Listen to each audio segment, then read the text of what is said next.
Hello, and welcome back to the Masonic Roundtable, a weekly program where Masons from around the world get together to talk about Masonic news and opinions in a friendly and social manner. Standard guidelines apply for this episode, as all the episodes previous. The thoughts and opinions expressed here are only those of the participants and do not represent any Grand Lodge statements or positions. So please keep your comments open to the public and on the level for tonight's broadcast. We love interacting with you alongside us in the comment section of the show. Just remember, if you comment, your comments may show up on the air. Be warned accordingly. You know me, I am not John Ruark. I am Jason Richards, past master of Acacia Lodge number 16 in Clifton, Virginia. Next up for his introductions, Joe Martinez. There he is. Hi, Joe Martinez. I am also not John Ruark. I am Joe Martinez. I am a past master of Manassas Lodge, number 182 in Manassas, Virginia, and I'm freezing my butt off in my basement. That's great. Yes. Let's see. Who else is freezing? It's me. Yeah, it's we had a heat wave today. It was 11 degrees. So but you know, I heard you guys out there got a buttload of snow. Is that and ice? Ugh. That's sorry. We got an above average 6 inches. Yeah, that sounds good. The problem was like 4 of those inches were ice. Damn.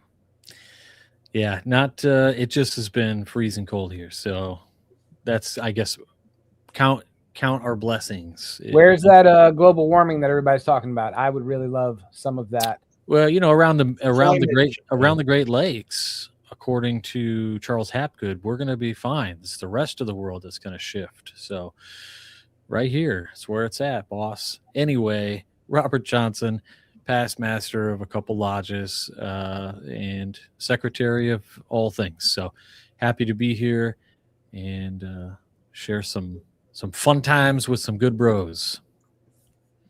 Absolutely. We naturally come to the next part of the show where we thank our patrons. So thank you all so much for being absolutely awesome. You keep this show running for years and years to come. So check out patreon.com/the Masonic Roundtable.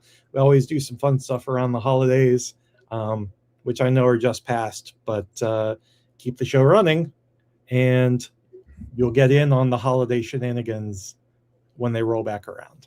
Every day's a holiday with you, Jason. I know. Every day. Every day.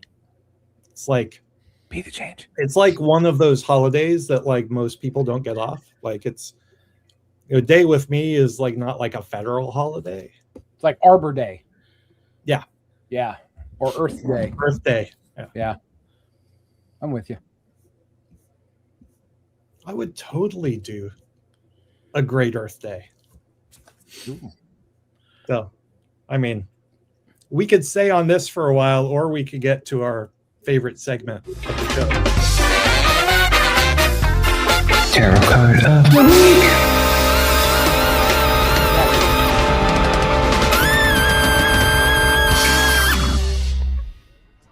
And John is off on vacation, so I am doing everything tonight. Do all the things, man. All the things. Yes. So tonight, fresh off of Kickstarter, I just got this in the mail today. We have the Doodle Tarot, first edition. Nice. It's a little notebook from my childhood. And tonight's card for our episode of Education versus Service, we have the Knight of Cups. Ooh.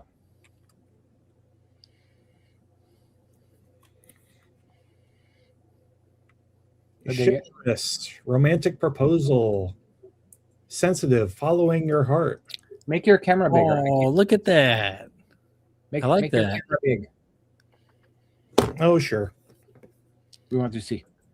Oh, that's cool too. It has like virtues on the bottom. Yep. It's like a reverse? teaching tarot. That's Yeah. cool. Yep. I dig that. Yeah. That's really cool. Really well done.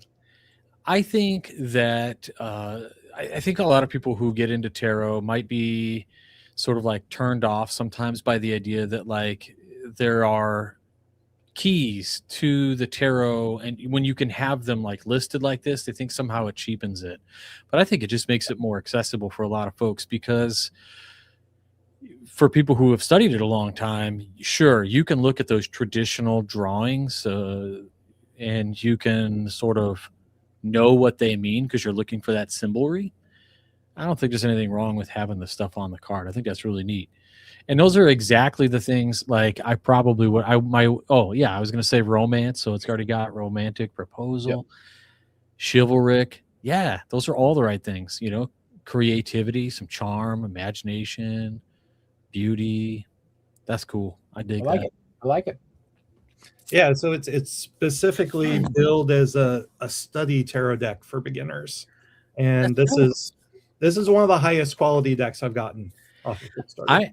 I really like the color too. It almost looks like they mimicked the color from, you guys use I buy the cheap ones from Walmart, but like the Posca markers, the paint markers. Yeah, it's so smooth. Those colors really pop. Like cool. Yeah, it's what my notebook would have looked like had I been into tarot in 6th grade. Love that. Yeah. Love it. I agree, Sean. Oh, forgot to say thank you to Courtney for the super chat. Oh, Courtney. dude. Sick. Thanks, man. Thank you so Thanks much. for the super chat. Before we get into tonight's topic, Joe, did you want to talk about something? Yeah, we brought it up last week, and we'll bring it up this week and every other week. Esotericon 2026 has been announced. Tickets are live. Somebody will post it in the chat. Go to esotericon.net. We have already sold 25% of the tickets for the in-person event. So, what? Yeah. So off of one, and you guys had one speaker announcement already. One speaker announcement. Yeah, Which our second one is tomorrow. I literally, so when I saw the speaker I was like, oh man, this dude, up and comer. Like, what I mean by that is he's known in his area and in some of the sort of more esoteric circles, but dude, he's just exploding all over the place now. So it's really cool. Well, he deserves to go global. He's amazing, and I think we've had him on the show to talk about one of his books. Mm-hmm. Yep. He's been on once or twice? I thought maybe twice. Yep. There we go. Oh.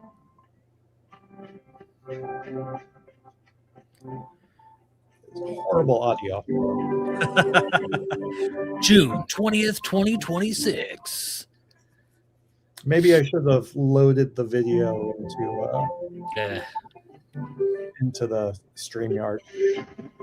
Boom. Oh, it's a live show, folks. Yes, that's right. We do things live. Yep. So anyway, our first speaker from the great state of Texas, our brother Billy Hamilton. Brother Billy Hamilton, yeah.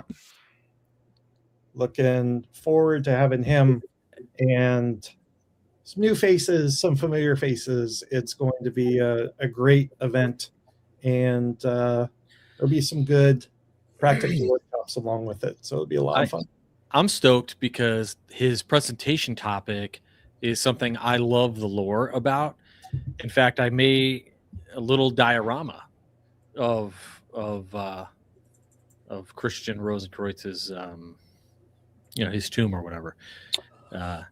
So you're in for to show it, so I zoomed in on you. And no, I don't have it up here. I'll take pictures and put them in the fellow. I'll put them in a Knights and Squires group. You're in for a treat, and I'm not going to spoil it, but yeah, if you've ever seen that, you're in for a very, very special treat if you're there in person, and probably if you're on Zoom. So you can do virtual as well. We do have virtual tickets. You don't get all the cool swag and stuff, but we do have that ability. But yeah, limited seating. And like I said before, we've already sold 25% of our tickets. So act quickly. That's crazy cool. Yep. Nice. It's going to be great. We're looking forward to being back. Thanks for letting us take a year off, and we're back. It'll be great. Boom. All right. Now that it's been 12 minutes, we should probably get into the meat of the episode. Let's. Yes. So tonight's episode topic is education v. service. And the idea is there's kind of this unspoken almost conflict or war in Freemasonry and some lodges where you kind of have two camps of people. Right, Robert? Yeah. And for the longest time, I struggled with this because I was thinking, as a new Mason, I wanted one thing, and I felt like everything else was garbage. I didn't understand, like, this is stupid. Why are we doing these dumb service club things when we're supposed to be this wisdom school?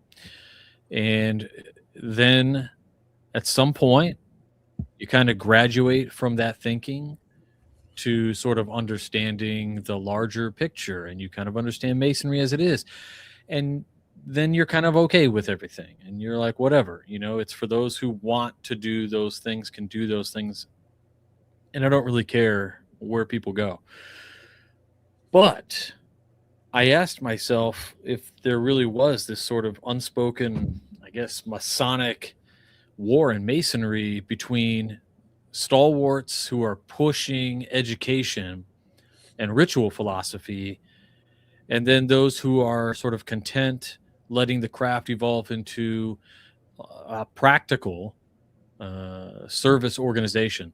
And organizations change to survive in the progressive world that we're in, but are we fighting for light in vain?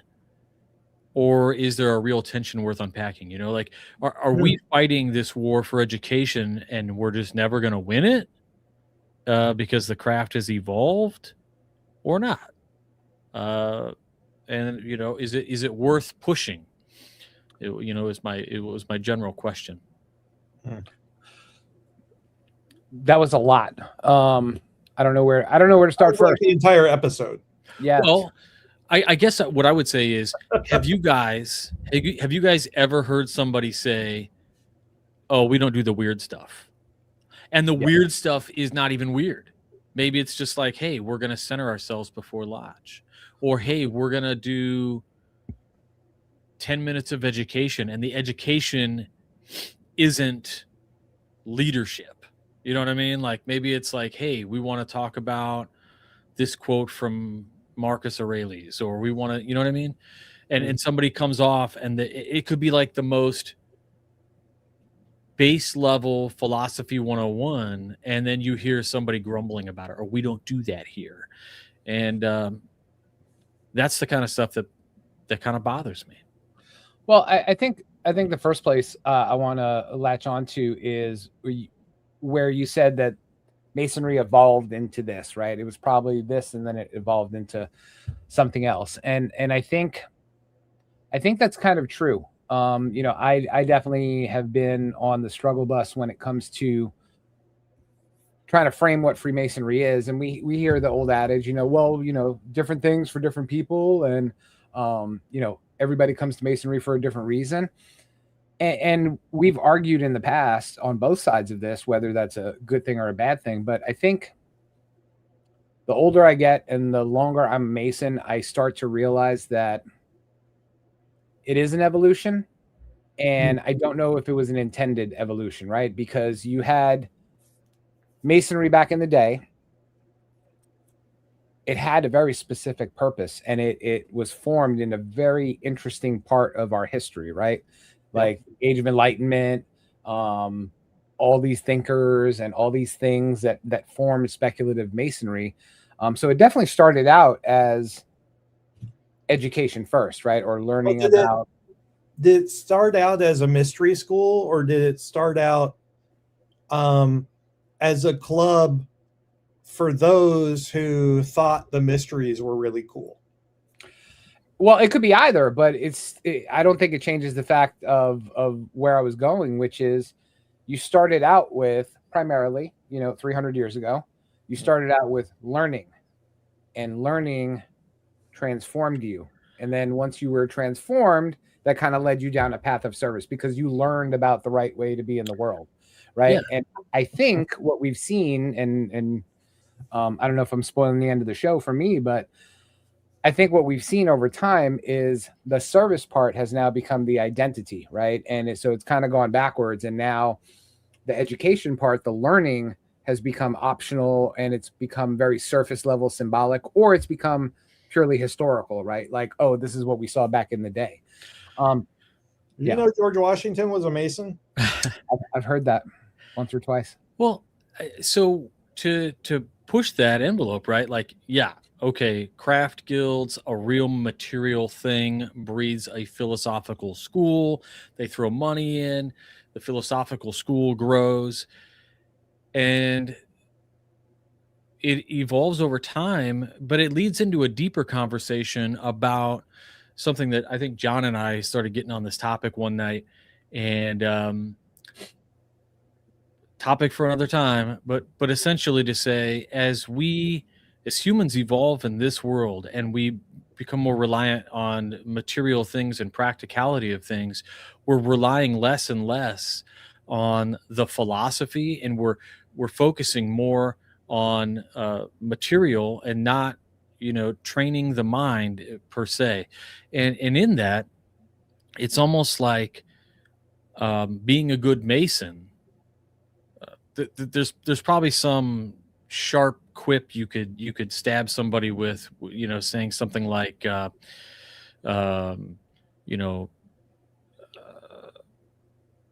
something about writing checks. Being a good Mason is writing checks, but it just isn't. And I feel like I'm at a good place in my Masonry where I say, well, if all these people didn't show up for the education tonight, it's kind of okay to me because it's their loss and it's more one-on-one time with whoever the speaker is tonight for us. And maybe the same goes for when they have a service club meeting. I don't know. Well, I think you touched on something really, really, really interesting, going back to the history part of it. And this is a definitely cut to the end comment, but I think the world stopped speaking the language of Masonry, right? Like, we look at the 1700s. Jason touched on it before. This was a time and era, whether it was an elitist esoteric club like Mike the intern pointed out, they placed a lot of value in symbolism, right? Right. And these people also had these really big assumptions that in order to be a moral person, it required introspection, it required ritual to teach you that. And they also accepted that it was really important to change who you are as a person. And we're going to give you a roadmap to do that. But you said something really important, Robert, which is the modern world does not work that way, right? No matter how much we want it to. Today, we value things like immediate measurable outcomes, right? Like, we have to have an outcome today. We can't wait for tomorrow. And things that take time, we don't place value in them. If it doesn't give me an immediate benefit, it's of no use to me. And the other big thing is, and this leads into the service club part, we as people are very, very concerned with public impact over private things. You know what I mean? Like, I want what I do or what we do to have a public impact out in the world, whereas before it wasn't so much the case. Yeah. It's like, Jason disagrees. Yeah. Go ahead, Jason. Well, I mean, we've had Masonic processions for hundreds of years, right? I think that was a way by which Masonry was out in the world back then. Right, but we weren't doing Toys for Tots during those public processions. We were just processing and showing, hey, we're Masons, we're out here in the world. It wasn't, we're Masons, we're out here in the world. By the way, stick $5 in the kitty on your way by, If you let me speak more than 2 sentences. Well, fine. I'd say the way that Masonry has showed up in the world as the Masonic membership numbers have declined, has been to expand out past Masonry, because Masonry used to be very philanthropic to Masons, their widows, and orphans. You know, it was almost a bit of insurance that if, you know, a brother was in despair or destitute, or he passed away, like, you know, his family could be taken care of by the lodge. And so that was a lot of Masonry out in the world, because there were a ton of Masons per capita, you know. Now, so I think the natural evolution is, hey, to be out in the world, we need to expand past, you know, our own house, and we need to expand out into the greater community and enrich the communities around us. Yeah. I just feel like if you have charity without seeking light, it's outsourcing your obligations to a checkbook. You know? And I get the natural need. Like, if you want a following, you got to make some changes. You can't be fundamental as you know, as you can get. Maybe no greater example than the church. You know, if Christianity evolved into maybe what Jesus' brother James thought, maybe it would be a lot smaller. Right? It took Paul to kind of go, you gotta widen the scope, dude. It was a bit of a mystery school until Paul showed up. Maybe. I mean, it's just a good example of how something exploded due to, I'm not going to say relaxing the standard, but sort of understanding something a little different. And yet, everything Paul offered was philosophical. Well, and it was really, I think, again, when it got appropriated by Constantine and became, you know, the official religion of the empire, then. Well, I want to.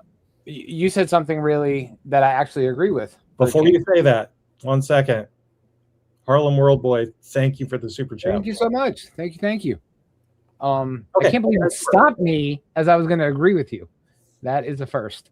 Because you've never agreed with me before. I know. It is rare, but I will agree with you in this case. No, I think you said something really important where I think the safety net for us has been, as numbers dwindle, as the world changes, I think the safety net and the safest explanation for Masonry does become charity and service, right? Like, if you ask a Mason, you ask a certain number of Masons what we do, they're going to say, hey, we're a service organization or we're a charity, right? And it's not wrong, but it's just incomplete, right? And it's from the place where it comes from. But to the world at large, service or charity is easy to defend. It's easy to communicate out into the world, and it's usually doesn't have controversy surrounding it, right? So, like, we give Toys for Tots, or we help out kids with diseases or cancer, or we help people with Alzheimer's. You usually don't get a lot of pushback on that stuff. So I think over time, that explanation and that safety net started to become our identity. And at what point in time that happened, I don't know, but that's what we're. I think the issue there is that, like, service becomes the thing, right? As opposed to service being a natural, like, byproduct, outcome byproduct of the spiritual transformation work that happens in the lodge. 100%. And you miss that nuance when you just say, yeah, we're a service organization. That's right. Yeah, no one wins the tension that I'm talking about. You know, the service folks need light to fuel the relief, and philosophers need brotherhood to ground ideas. And if somebody said you need both, and I think if it's true, you know, if you ignore either of them, the fraternity sort of fades. But to go back to what some of the things that you were saying about, you know, relief and charity, and we're out there, we're doing all these things to like bolster our image. The Grand Lodge of Illinois has the largest Masonic charities in the United States in terms of dollars, scope, and what we cover. They do so much awesome work. And yes, they help brothers. And yet on our petition, one of the questions we are to ask our door knockers, right, is you understand that Masonry is not insurance or a benefit society Anymore. Well, Right. so but what I think is so interesting about this is that it does go back to that stupid old cliche, you get out of it what you put into it. And that, like, hence the artwork for this episode. and where it sort of fits in this is the idea that, like, yes, writing checks and things, but more so than that is, I think, the attitudes, what we stand up for, and what people see Masons doing in the public. Yeah. Not checks, but what they see people doing in the public is the gold mine. And that's really where I think Masonry's philosophy impacts the world. This upcoming month, we did an issue on renewal for the Lyceum, which is Grand Lodge, Illinois education publication. All education, nothing else. And Brother Chad Lasik, Right Worshipful Brother Chad Lasik, super guy. He was our chairman for the Midwest Conference for a while. And he penned this article for this month's episode, and there were like 2 or 3 things that I just wanted to highlight, but I only was able to highlight one in the episode or in the issue.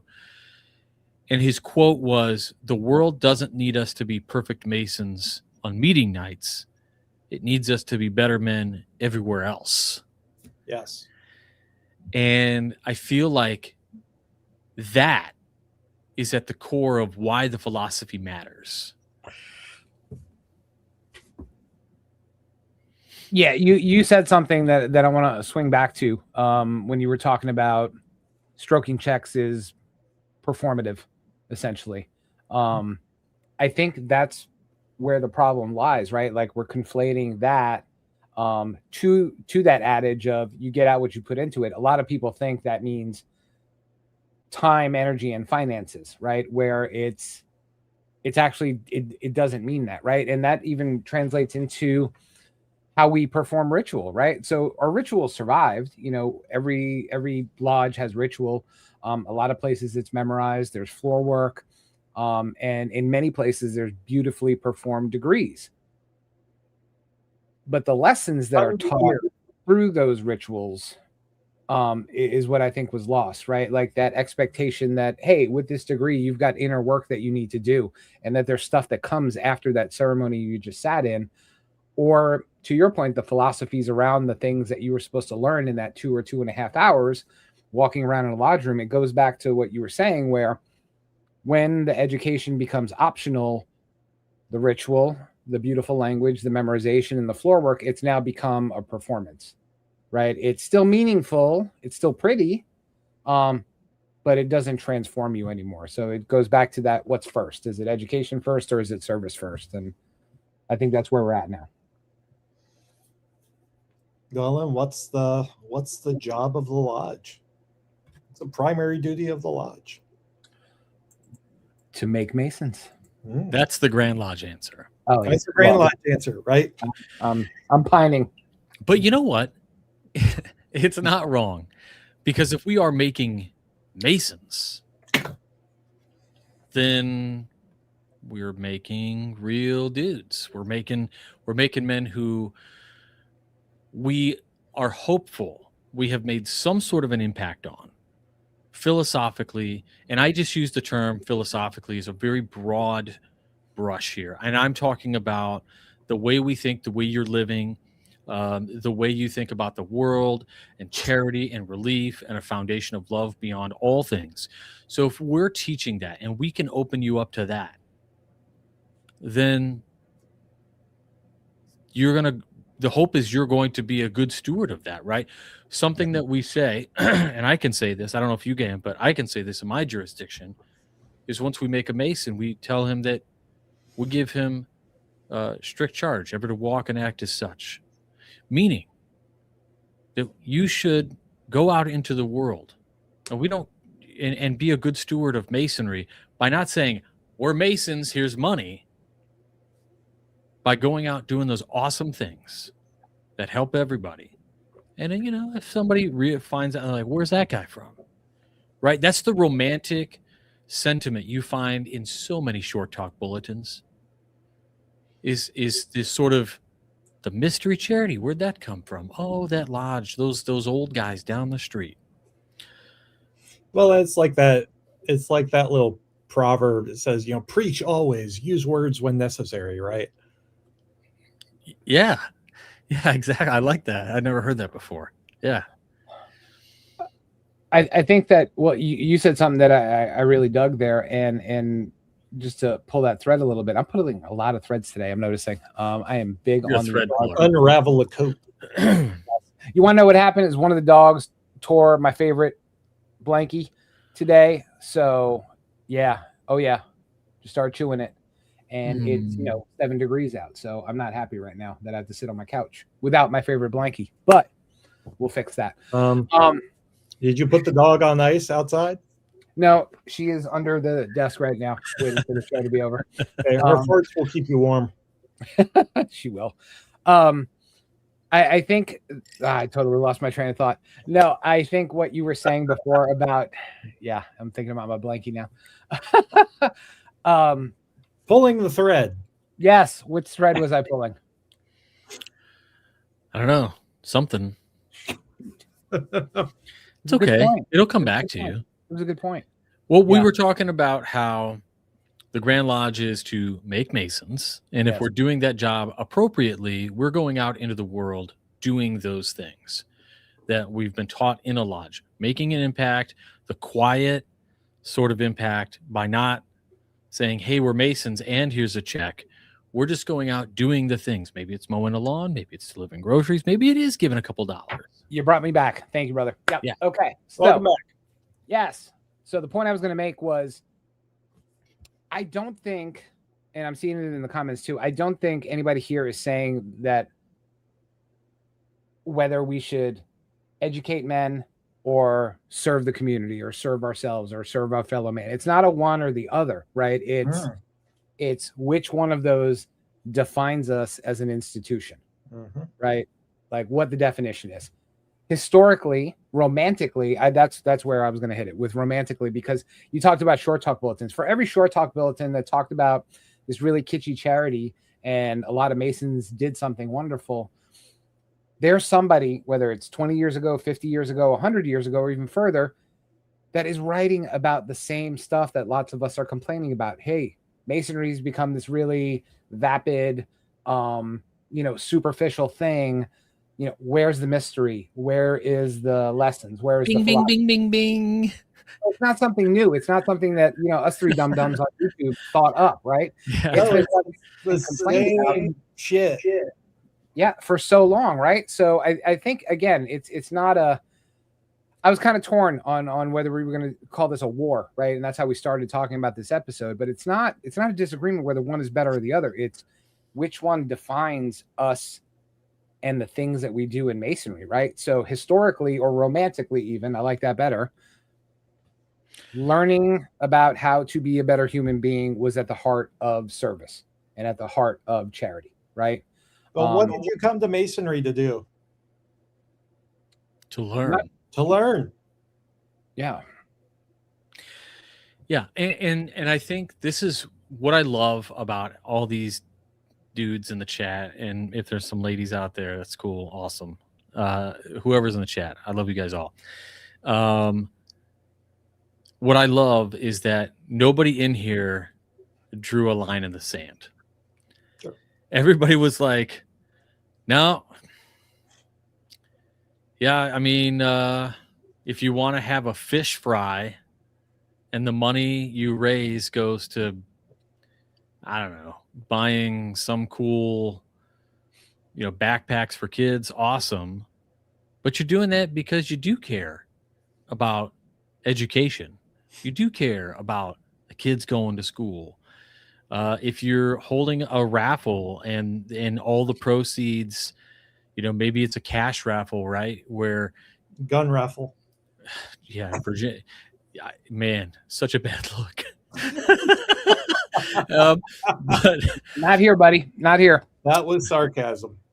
oh man, dude, Kansas, Grand Lodge, Kansas. There is one past Grand Master who has introduced it on more than one occasion to ban gun raffles, and the fortitude of that gentleman is envied by a lot of folk, myself included. Anyway, all that to say, Anyway, regardless, whatever you choose to raise money for. I mean, even if you're taking that those extra dollars, right, and you're going to the PTA meeting, I'm big on this. I'm big on Masons and education, like showing up to a PTA meeting, going, how do we help? How can we help the teachers of this district? And always it's like paper towels and dollars. I got you. Here's a 20-pack of Expo markers, a box of paper towels. And yeah, because the philosophy that I was taught in Masonry made my vision way more objective, way more obtuse in a good way, and not so finite focused on material stuff. So, you want to give back, and you find yourself living that philosophy, I think, as we give back. If you took anything away from the lessons that you were taught. And I think that's the point, right? It's if you got it, if you took the work and you internalized it and you put a little bit of thought and effort into it. You know what I mean? Yeah. I'm just but you can have the opposite, and somebody, Courtney even said it, right? Like, if you start from that place of service, then you're playing catch up, learning about the morality and the philosophy of what it is you're doing. Yeah, his quote there, education without service is just intellectual vanity. I could not agree more. Yeah, 100%. And to unpack that for anybody, he's just saying that if you're smart and you're not using it to assist, right, to the welfare of the creatures around you, then what's it for? What are you using it for? You are a clanging gong or a resounding cymbal. Yeah, exactly. And isn't it funny that the ritual, like, we can go off, right? We can go off on the crazy magic of Masonry. And yet, like, you can take all these, tangents into Kabbalah or Platonic forms or whatever you want to do. But the ritual is there. And it literally tells us all this stuff. And it's awesome. I mean, if we peel back the onion on it. Yeah, well, okay. So if I look at my tenure since I've been a Mason, raised in 2008, not that long ago, I'm like a fresh spring chicken compared to the guys that brought me in. Those guys are sages, man, like the hermits. And what is so astounding to me is you said, yeah, you have to live that philosophy. I can tell you it took at least, I probably didn't start living the philosophy, like really understanding and taking apart those lectures until it took me 2 or 3 years being a Mason before I was really like, oh. And that's being engaged and active at Lodge every week. 50 weeks a year at Lodge. If I missed, I was on the ladies' luncheon committee. You don't want that. Trust me. So, yeah. And so these guys who like come through and never come back, I'm not judging anybody, but I am saying, like, I might question whether You're living those philosophies. Maybe you're at home and you're reading through the books, and that's awesome. Wow, I don't normally find myself almost disagreeing with RJ, like, because I've lived that for so many years, where you have guys that come in, they go through the degrees, they do the work, quote unquote, and by work we mean they memorize the things and they do the catechisms and they do the things that they're supposed to do to be a good little Mason, but did they get anything out of it? And I think the answer we find is, does that person come back, right? Does that person continue to come back, or do they drop off, after that last degree? So I would say, I think it's equal parts responsibility, like the Mason and the Lodge, right? Like, are we giving that person things of value to come back to, or have we done a good enough job imparting those lessons onto that person that makes them want to come back? And for some folks, I know, because I've seen it, and Jason's seen it. We had a brother come back to our lodge, who was a Mason there before any of us were Masons. Henry. And Brother Henry. And he recently came back, and he was completely gobsmacked by the way the lodge was, because when he left, it was a completely different lodge experience, right? Like, he left because of a terrible experience. And he came back to what he was actually looking for. And let me tell you, he's great. He is. And he is awesome. That's so awesome. And like, there's always exceptions to the rule. Like, I'm not backpedaling either, but I will say there are exceptions to the rule. There was a gentleman who, at a point in my Masonic career, when I was a secretary the first time at 78, I would send out these like Masonic anniversary cards every month. I'd do them and fill them out and send them in the mail, inviting anybody who had a Masonic anniversary, come to lodge, tell us about the stuff. And one was a 50-year, and the guy came in and we gave him a certificate, and it was a decent sized stated meeting. I'd never seen this dude in my life. We had to tell him to like take his hat off in lodge, because he didn't even know he was wearing a cowboy hat. He said, he stood up and we said, just say a few words, man. Like, it's cool. And he said, I haven't been to lodge since I was raised. 49 years, dude's been paying dues. Never came back to the lodge. But then he said something really interesting. It was it was a very Saving Private Ryan moment. So if you haven't seen that movie, spoiler alert, block your ears. At the end, when dude like falls on the guy's grave and he's like, hey man, I've tried to live my life to your expectation every day. Mm-hmm. Earn it. Right? To make your sacrifice worth it. This guy kind of gave this sentiment like, I have attempted to live the Masonic life ever since. I've read books and did all the things in the interim, but I'm a businessman and I've been busy. Sure. And I was like, I went from, I've never seen you before and this is a joke, to, oh, put foot in mouth. And sure enough, dude's like, dude knows Masonry better than anybody. Yeah. Mm-hmm. Mm-hmm.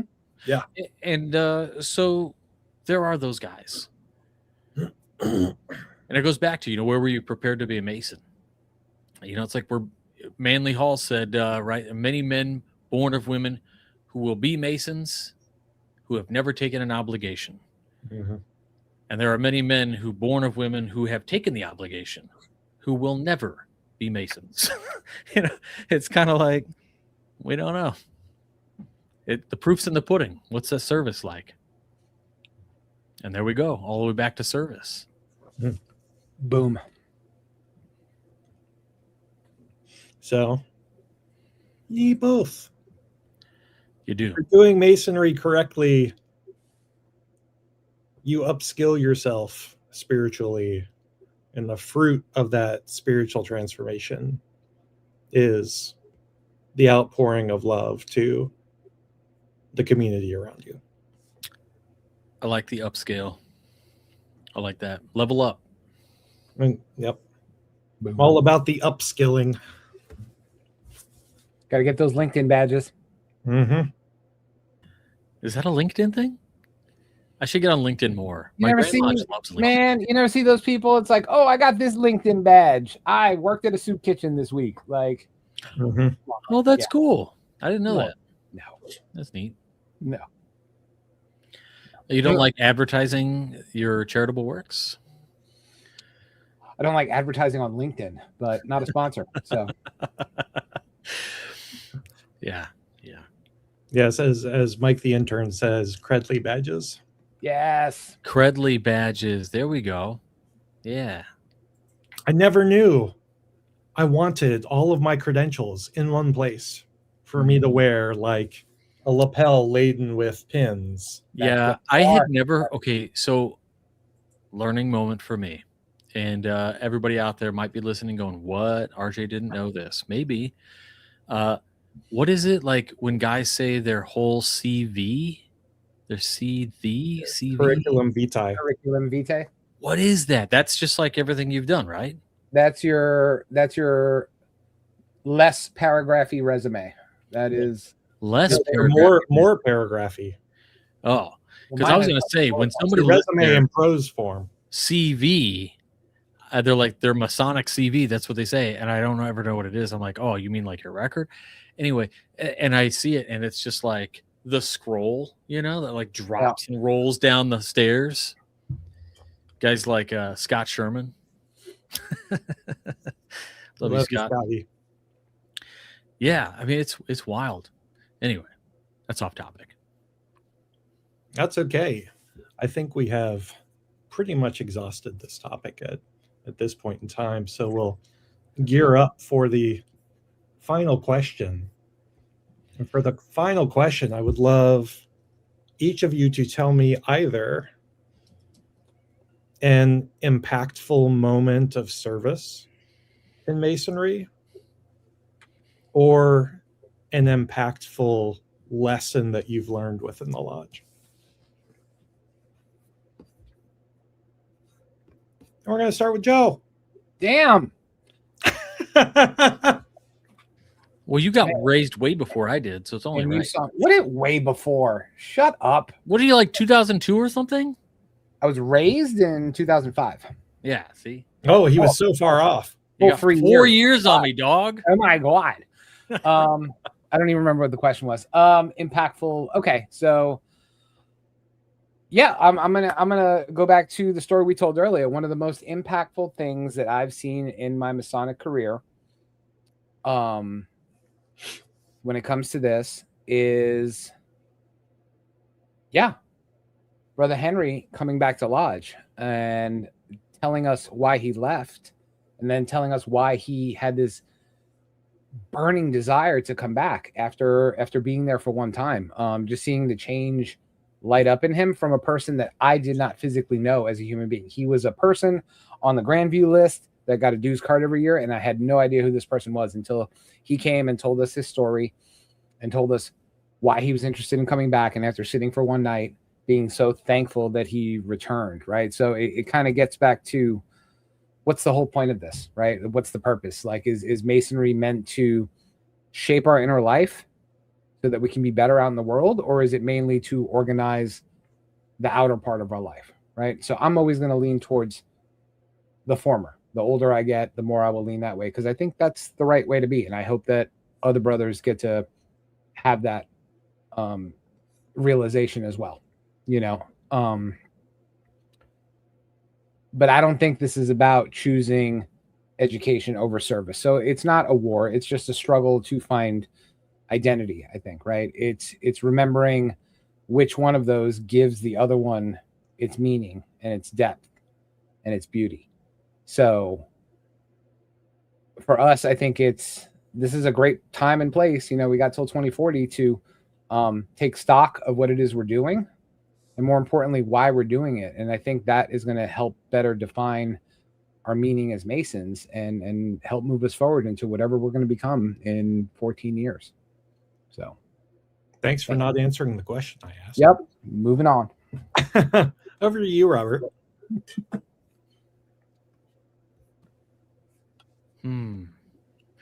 I think for defining lessons, it has been not any one particular thing. It is a consistency in what I hear,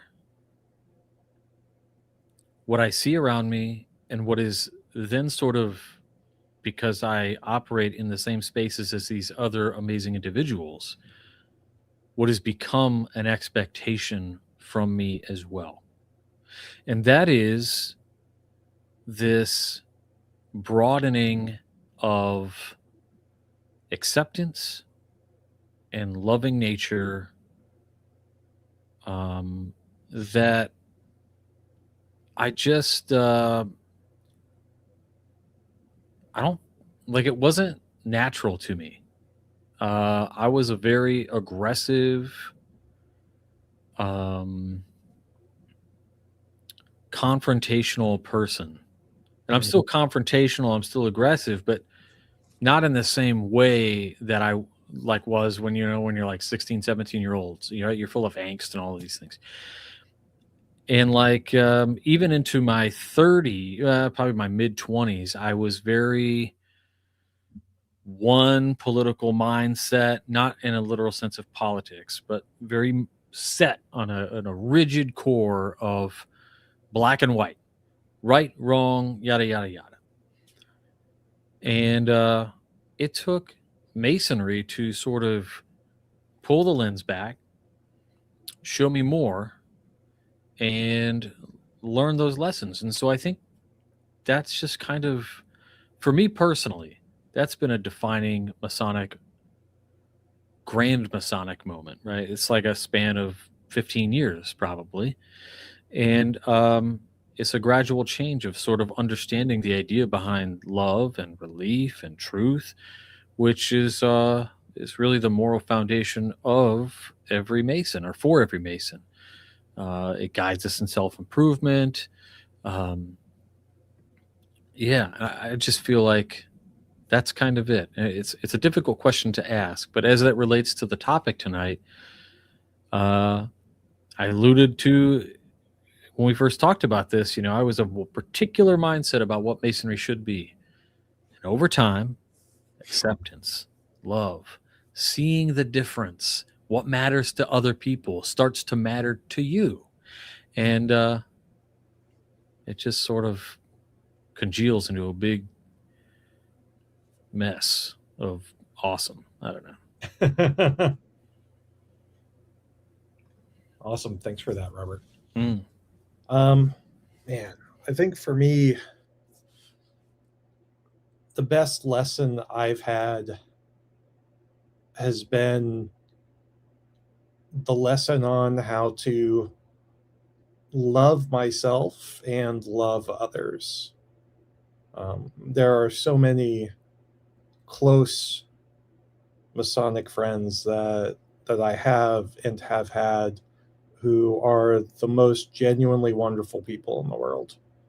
And I have seen, a true love and compassion for others in the brothers, who I call, my best friends. And I think that's been a really important lesson for me in the, 14 years that I've been a Mason. I've gone through major life changes as a brother, and I am where I am today because my brothers taught me how to take care of myself and love myself so that I could more fully love other people. And I would say that's probably the lesson I'm most proud of for me. We're ending it on a sappy note tonight. So Be the change. Be the change. Be the change. it isn't sappy. You know what it is? It's reflective. And that is a sign of intellectual and emotional intelligence, which is growth. And that's what, and I think that kind of the growth, being able to look at yourself and look at others and see yourself in those people and put yourself in their shoes allows you the. But not putting yourself in those people. That's correct. Only on Friday. Allows you to, it allows the philosophical man or woman to go out and to be in service. Which I think is returning all the way back to what Joe said at the beginning. He like ended the show in the first 5 minutes. So yeah. Boom. All right. That's our show tonight. Thanks so much for everybody who was with us. Thanks so much for watching, and keep searching for more light. Have a good night. Be the change. And because John's not here, be the change. Wow.